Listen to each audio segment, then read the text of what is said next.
গুৰেশ্বৰৰ গৰকাত আৰম্ভ শ্ৰী শ্ৰী গোপাল উৎসৱ প্ৰথম দিনাই আৰিয়া প্ৰজ্বলন কৰি শ্ৰী শ্ৰী গোপাল প্ৰভুৰ চৰণত প্ৰণিপাত জনালে ৫ শতাধিক ভক্তই শ্ৰী শ্ৰী বিষ্ণু মন্দিৰ প্ৰাংগণত মানৱ সমাজৰ ঐক্য শান্তি সম্প্ৰীতি আৰু মংগল কামনাৰে অনুষ্ঠিত হৈছে ৭৩ সংখ্যক গোপাল উৎসৱ মন্ত্ৰোচ্চাৰণ আয়তিৰ উৰুলি হোম যজ্ঞ নাগাৰা নামৰ ধ্বনিৰে সমগ্ৰ অঞ্চলটোত সৃষ্টি কৰিছে আধ্যাত্মিক পৰিৱেশৰ আৰিয়া প্ৰজ্বলন অনুষ্ঠানত অংশগ্ৰহণ কৰে RBIৰ অৱসৰপ্ৰাপ্ত বিষয়া অশ্বিনী বৈশ্য গুৱাহাটী উচ্চ ন্যায়ালয়ৰ জ্যেষ্ঠ অধিবক্তা মানস শৰণীয়া BPFৰ তামোলপুৰ জিলা সমিতিৰ সাধাৰণ সম্পাদক দৈমু বড়োকে ধৰি কেইবাগৰাকীও বিশিষ্ট ব্যক্তি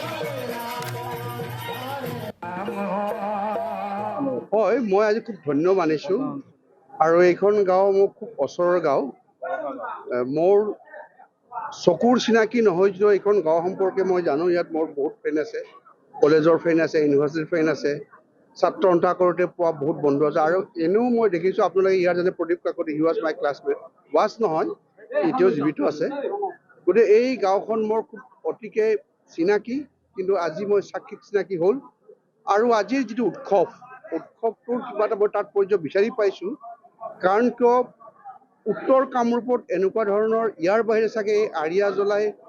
মানে সূৰ্যক প্ৰণাম কৰাটো চাগে এই যিটো পৰম্পৰা সেইটো নাই আৰু জেনেৰেলি দৰঙত দেখিবলৈ পোৱা যায় কামৰূপৰ যিখিনি দাঁতিকাষৰীয়া দৰং জিলা আজিৰ ওদালগুৰি বুলি ক'ব লাগিব আৰু খুব ভাল লাগিছে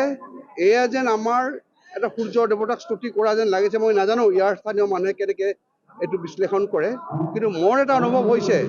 যে আমি যে এই সৰিয়হৰ তেলেৰে এই মাটিৰ পৰা প্ৰডাকশ্যন হয় আৰু সূৰ্যৰ যিটো পোহৰ শক্তি এটা সূৰ্যত থাকে চাগে এই যে মাটিৰ পৰা আমি সৰিয়হ প্ৰডাকশ্যন হয় সেই সৰিয়হৰ তেলেৰে যেন আমি সূৰ্যক আৰাধনা কৰিছোঁ আমাক শক্তি দিবলৈ যেন আমি সাহস গতাইছোঁ আৰু আমাৰ যিখিনি তেওঁলোকে কোৱাৰ নিচিনাকৈ ইয়াত যিটো পৰম্পৰা হিচাপে চলি আছে যে তেওঁলোকৰ যিখিনি মনৰ কামনা বাসনা আৰু মোক বন্ধু আমাৰ এডভকেট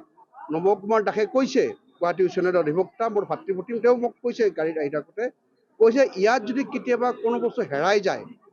আৰু বিচাৰিবলগীয়া হয় ইয়াত যদি প্ৰাৰ্থনা কৰি যদি এখন নৈবাদ বা পূজা অৰ্চনা কৰা হয় বা আৰিয়া জ্বলোৱা হয় এই মন্দিৰটো গোপাল মন্দিৰ